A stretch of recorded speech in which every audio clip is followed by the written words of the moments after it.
C'est le retour de la pause. On poursuit maintenant avec le Burkina Faso, la présidentielle. On va essayer de voir un peu les chances de l'opposition. Le premier tour de la présidentielle au Burkina Faso doit se tenir le 22 novembre prochain. Le scrutin est couplé aux élections législatives. Outre le président sortant Roch Marc Christian Kaboré, qui brigue donc son second mandat, seront également en lice le chef de file de l'opposition Zéphirin Diabré de l'UPC, Kadré Désiré Ouedraogo de Agir Ensemble ou encore Eddy Komboigo de l'ancien parti au pouvoir, le CDP. Ils sont 13 candidats en lice, dont une femme.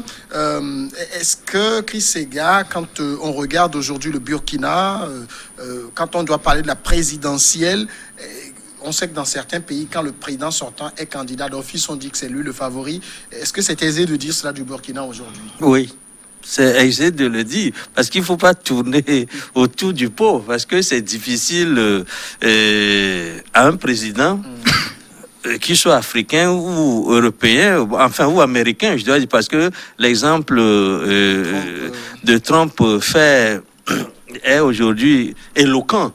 Et je vois Roch Christian Kaboré perdre cette élection-là, surtout que il n'a rien fait de grave, à mon sens.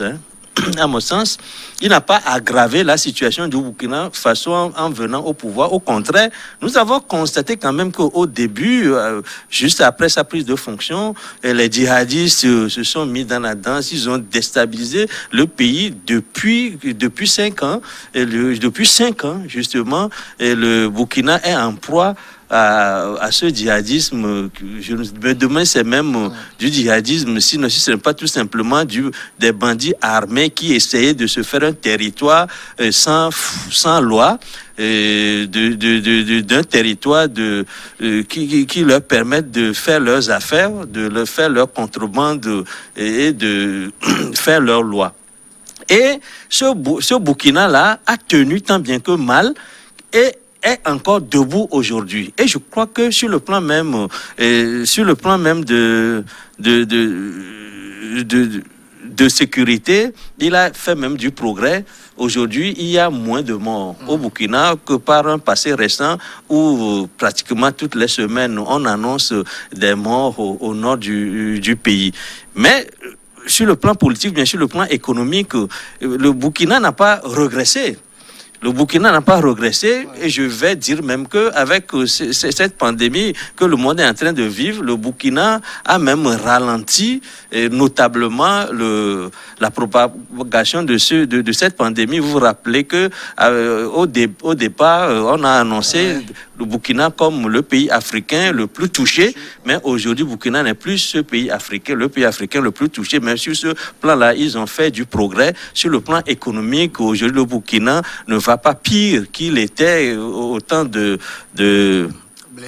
Blaise Compaoré. Mais ce que je voudrais dire surtout, c'est que Christian Roch Kaboré a joué de telle sorte que le pays n'implose pas, que le pays soit encore en un seul morceau aujourd'hui. Je crois que cela va à son avantage et rien que par le fait qu'il a pu jouer des coudes pour que le Burkina n'implose pas, on peut lui permettre encore de briguer un second mandat qui lui permette de continuer de faire la paix au Burkina. Après, on peut voir le côté économique. À quel ce sort, Roch Marc Christian Kaboré favori? Moi, je ne le pense pas ainsi. Contrairement à Chris, je veux le critiquer sur un autre point. Moi, je vais plutôt penser que c'est normal que après les élections ou après que Blaise soit évincé, il y a eu des morts, des djihadistes consommés. Jusqu'à présent, les djihadistes n'ont pas quitté le nord du Burkina. J'ai des Togolais qui sont là-bas, qui appellent qu'ils sont attaqués ici, ils sont attaqués là. Et ce qu'on leur reprochait même, actuellement, ceux qui vivent autour d'Abobo, de Bobo Dioulasso plutôt, ont fui parce qu'il y a presque chaque 2 semaines avant, il y a des attaques comme ça. Même à Ouaga, il y a ce genre de cette peur tellement que la plupart de Ouagalais vivent entre la frontière de Ghana et de Burkina par rapport à la sécurité. Donc, j'ai plutôt tendance à penser que normalement, son opposant Diabré, je crois, et a beaucoup de chances de se faire élire, mais c'est le nombre pléthorique des opposants qui donnent favori maintenant à Kaboré. S'ils n'étaient pas nombreux, je ne sais pas comment ils vont faire, parce que leur loi dit qu'ils vont aller au deuxième tour. Avant, il avait gagné 53% en allant, mais quand vous voyez les sondages, on devait dire qu'il a au moins 60% pour être élu. Actuellement, il est entre 50 et 51% s'il doit être élu. Mais le Nord est favori par rapport presque le Nord à 40-45% pour Diabré. Donc, à moins que... Mais c'est jamais automatique. Hein. Oui, c'est pourquoi je dis, les sondages ne sont pas des faits. Mais ce que je suis en train de dire, si il n'y a pas un tournant qui est arrivé, ou bien il n'y a pas, un changement spectaculaire et que les 10 autres ou bien 12 autres opposants s'affilent à Diabré, je pense qu'il peut avoir quelque chose. Mais la chance que Kaboré a, c'est le fait que ce nom soit pléthorique. Donc, il a la chance d'être élu s'il continue dans ce sens. Mais ce qu'il a fait de spectaculaire, que moi je remercie beaucoup, et ce n'est pas parce qu'il est notre beau qu'il faut quand même l'acclamer d'une manière ou d'une autre. Le côté économie, il a essayé d'assurer. Mais quand on parle de la sécurité sanitaire. Son talon d'Achille. Oui, parce que oui, puisque vous voyez, même quand vous voyez les Burkinabés au Togo ici, ils s'en fichent pas mal de tout ce qu'on a dit, c'est eux qui font le contraire. Donc, c'est la Covid qui n'a pas bien géré. Chris, quand vous êtes président sortant et que vous avez d'aussi gros morceaux face à vous, hein, je signale le chef de file de l'opposition, Zéphirin Diabré, c'est pas un enfant de cœur. Eddy Komboigo, qui représente l'ancien parti au pouvoir, que les gens commencent par adouber à nouveau. Vous avez Kadri Désiré Ouedraogo, ancien Premier ministre. Vous avez, en tout cas, ces noms-là, Yacouba Isaac Zida, ancien Premier ministre. C'est facile de se débarrasser, de se départir de ces gens comme ça dans une élection, dans une compétition électorale? Bon, je crois que j'espère que la démocratie ou bien le processus démocratique au Burkina Faso va être un processus sans histoire. Mais vous savez, tous les avantages sont accordés au président sortant. En Afrique, vous savez très bien comment cela se passe. Si jamais il est évincé, ça voudrait dire qu'il y a de la vitalité en ce qui concerne la démocratie au Burkina Faso.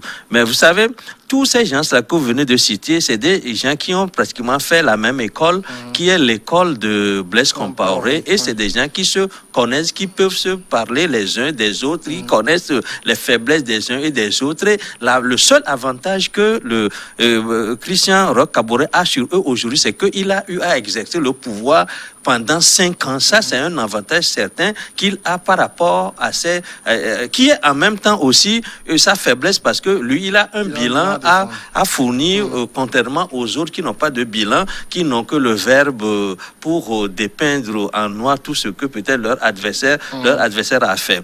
Et mon frère Akleso vient de le dire que sur le plan de l'économie, ça se passe de commentaires, quoique l'économie ne soit pas toute rose aujourd'hui, au moins il a essayer d'assumer de ce côté-là en permettant à ce que le Burkina se maintienne en ce qui concerne les indicateurs macro qui ne sont pas catastrophiques. Déjà, c'est un travail qui est fait en un moment où les djihadistes sont très présents et qui portent des coups de boutoir jusqu'à la capitale. Parce qu'il faut qu'on se rappelle qu'entre-temps, ils sont arrivés jusqu'à la capitale où ils ont commis des attentats. Et ces attentats-là, commis au niveau de la capitale, n'ont plus cours aujourd'hui. C'est pour cela que je le félicite pour avoir au moins essayé de faire le minimum possible pour préserver Ouaga. Parce que ceux qui sont au nord, qui est aujourd'hui très vulnérable au djihadisme, ceux-là sont allés vers le centre et surtout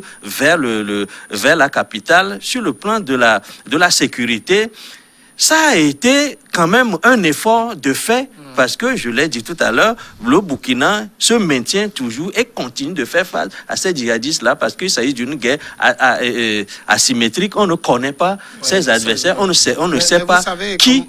Comme on le disait, c'est le plan sécurité, c'est ce que ses adversaires attaquent le plus. Et sur la méthode, l'approche, Kaboré, il est plus dans une logique de fermeté. L'armée doit combattre les djihadistes et tout pour assurer la sécurité. Mais quand on suit un peu les propositions des autres, eux, ils sont plus dans une logique de dialogue. Il faut connaître l'ennemi, parler avec lui, chercher à savoir ce qu'ils veulent et pouvoir régler la question. Je crois que ça, c'est de la rhétorique parce que c'est de la rhétorique parce que vous savez, la guerre dont on parle ici et dont on dit qu'il s'agit d'une guerre asymétrique, c'est qu'on ne connaît pas à qui on a affaire. Les gens ne sont pas si organisés avec un chef. C'est des katibas, c'est des cellules diffuses. Quand vous en tuez une, c'est comme des cellules cancéreuses. Vous en tuez une, il y a une autre qui naît à côté parce que les gens se disputent, c'est des terroristes. Il faut les appeler par leur nom, qui se disputent des pans du territoire et des pans de pouvoir. Lorsque les gens disent qu'il faut aller, je ne crois pas qu'on ait réussi à faire la paix avec des terroristes, ni au Mali, je crois, je ne sais où, là où les terroristes, ni le Niger. Et puis, ceux qui ont été les contradicteurs des présidents dans des pays comme le Niger, comme le Mali, lorsqu'ils viennent aux affaires, ils n'ont pas fait mieux. Il faut vous rappeler ce qui s'était passé au Mali, en pleine guerre, ils ont fait un coup d'État à ATT, et c'est le président celui qui a pris sa place d'abord, avant qu'Ibeka vienne, ils n'ont pas fait mieux. Ça a été pareil au Niger. Je crois que je dois perdre de la rhétorique parce que c'est des gens qui veulent faire vendre leur programme contre le programme de celui qui est au pouvoir, dont on connaît clairement, on identifie clairement le bilan. Alors, voilà. Et en même temps, l'autre faiblesse aussi de l'opposition, c'est peut-être cette démagogie dans les promesses. Vous avez écouté Zéphirin Diabré qui veut un tunnel qui va passer dans certains pays pour amener la mer. Il dit qu'il va payer ces pays pour amener la mer au niveau de Ouaga. Il y a beaucoup de démagogie. Hein. On ne maîtrise pas. Oui, en fait, ce n'est pas de la démagogie comme telle. Les États-Unis ont construit le tunnel depuis la Chine et depuis l'Asie jusqu'aux États-Unis. Il y a les tunnels qui passent sur la mer. Quel tunnel? Ah, là, vous savez. Ah, d'accord. Il n'y a pas la mer aux États-Unis? Non, je ne parle pas de mer. Je n'ai pas dit qu'ils vont construire les tunnels pour amener la mer. J'ai dit qu'il y a des tunnels qui réunissent Paris à Vladivostok. Il y a plusieurs tunnels qui par rapport à la distance, c'est là où il y a problème. Si les pipelines. Non, je ne parle pas de pipelines. Il y a des tunnels, c'est-à-dire que actuellement, quand vous voulez aller à Vladivostok, vous pouvez quitter Paris pour aller là-bas avec les tunnels, sans problème. Ce que Samuel dit sur l'autre là, c'est par rapport à la mer qui veut amener. Et moi, il y a de la démagogie. Non, oui, il y a des mers artificielles. Il est dans le concret. Oui. L'opposition est un peu dans la démagogie. Ça va, je me rappelle que autant d'Yadema, les gens ont demandé pourquoi Yadema ne peut pas ramener la mer à Kara. Et il n'y avait pas de problème. Maintenant, c'est ce que là où la mer, moi je pense que la démagogie de ces opposants, c'est la mer va venir rester où? C'est-à-dire au cas où on faisait venir la mer là. Puisque le Sénégal a réussi à créer un lac artificiel dans le désert où on a fait venir l'eau partout pour le créer. Donc ça ne crée pas. Mais l'autre démagogie, c'est que il ne dit pas la place de la population dans tout ce qu'il veut faire là. C'est ça qui me crée problème. Si on décide aujourd'hui de créer des tunnels ou d'agrandir, soit sur la mer, soit Kara, on peut le faire. Mais ça doit servir à quoi? Et l'autre démagogie, ce que je trouve aussi que c'est démagogie d'une manière subsidiaire, c'est que ils font des promesses politiques utopiques aux gens. C'est plutôt ce que vous l'avez dit. Ce n'est pas de la démagogie, mais c'est de l'utopie. Ce qu'ils ne vont jamais faire. Parce que l'utopie, même, c'est pire que la démocratie. Non, l'utopie, c'est que tu dis, mais cela n'est pas faisable. Ici, ce que lui dit, est-ce que lui peut faire? Je ne sais pas si le Burkina Faso dispose de la technologie pour faire ça, mais je suis sûr qu'aujourd'hui, si on appelle des grands technologues qu'on veut créer une mer intérieure, je me rappelle que les États-Unis ont élargi le Mississippi pour créer la mer intérieure chez eux. Donc, malgré le fait que la distance qu'il y a entre le Togo et le Burkina n'est pas entre la distance qu'on a pris pour amener le Mississippi à l'intérieur des États-Unis plus que ce qu'il ne faut. Ce que j'essaie de dire, c'est que nous pouvons le prendre comme utopie, mais c'est réalisable. Seulement, ce n'est pas dans le cas où moi je dis que techniquement, ce n'est même pas réalisable. Tout simplement parce que le Burkina Faso est en hauteur et la mer, c'est le plus bas niveau, occupe le plus bas niveau de la terre. Et puis, on n'a jamais amené la mer nulle part dans le monde. Quoique les gens, si des gens peuvent le faire, c'est aux Pays-Bas. Et ce sont eux qui sont les experts qui maîtrisent ces choses-là. Mais je crois que ils n'ont pas fait aux États-Unis non plus. Mississippi, on a détourné le cours du fleuve Mississippi parce que le fleuve Mississippi, en des endroits donnés, est très dangereux en saison de pluie pour les habitants. On a conçu des digues, on a détourné Mississippi, on l'a amoindri, son cours. C'est des milieux que je connais un peu, mais ce qui est dit, ce sont ces gens qu'on appelle la mer intérieure.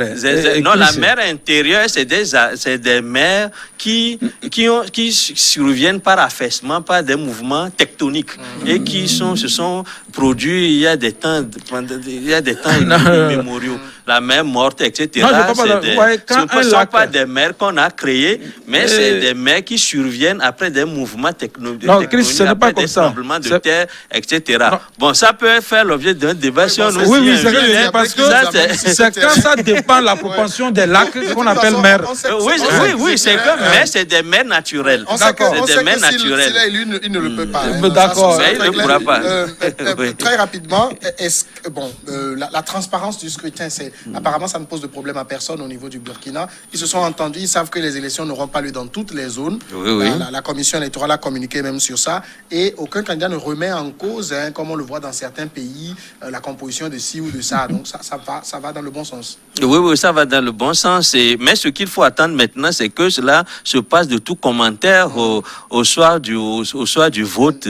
Qu'on ne nous dise pas que tel a fait des bourrages et le processus est déroulé de telle sorte que la fraude soit si massive qu'on doit annuler le vote, etc. Je crois que la transparence, ça va se constater au bout du processus. C'est vrai qu'aujourd'hui, il n'y a pas de problème majeur qui soit signalé en ce qui concerne l'organisation. On espère que cela va se poursuivre et que nous allons avoir un vote démocratique, transparent et équitable. Merci. Voilà. La pause et puis on revient pour le dernier sujet.